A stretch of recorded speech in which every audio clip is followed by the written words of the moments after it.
이번에 민주당과 통합당 지지율이 역전된 가장 큰 이유는 역시 부동산 문제라는 분석이 지배적입니다. 앞으로의 행보에 따라 역전 현상이 그대로 유지될 수도 있어 보입니다. 송재인 기자의 보도입니다.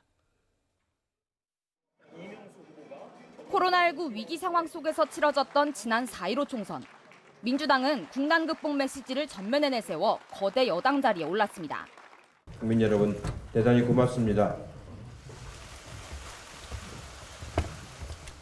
압승의 기쁨도 잠시, 양정숙, 윤미향 의원의 의혹이 잇따르며 민주당은 부실 검증 논란과 함께 21대 국회 문을 어렵게 열었습니다. 그런데 여기서 끝이 아니었습니다. 인천국제공항공사 정규직화 논란과 당 소속 지자체장들의 잇단 성추행 의혹으로 부정적 여론이 불어나더니 정규직으로 전환하는 문제라든가 여러 가지 사안이 잘못된 국민들의 혼란을 가져오고 있습니다.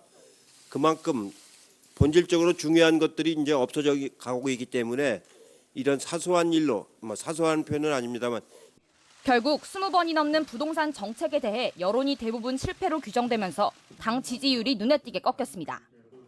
지난달 고강도 부동산 대책에도 여론은 쉽게 뒤집히지 않았고 8.4 공급 대책 뒤엔 전월세 논란까지 더해졌습니다. 게다가 노영민 대통령 비서실장과 김조원 전 민정수석이 이른바 강남 불패 신화를 굳힌 게 민심 위반의 결정적 계기가 됐습니다. 국민들께서 뭔가 새로운 기대를 하고 있는 것 같습니다. 좀 더 그런 노력을 많이 해달라는 채찍으로 생각됩니다.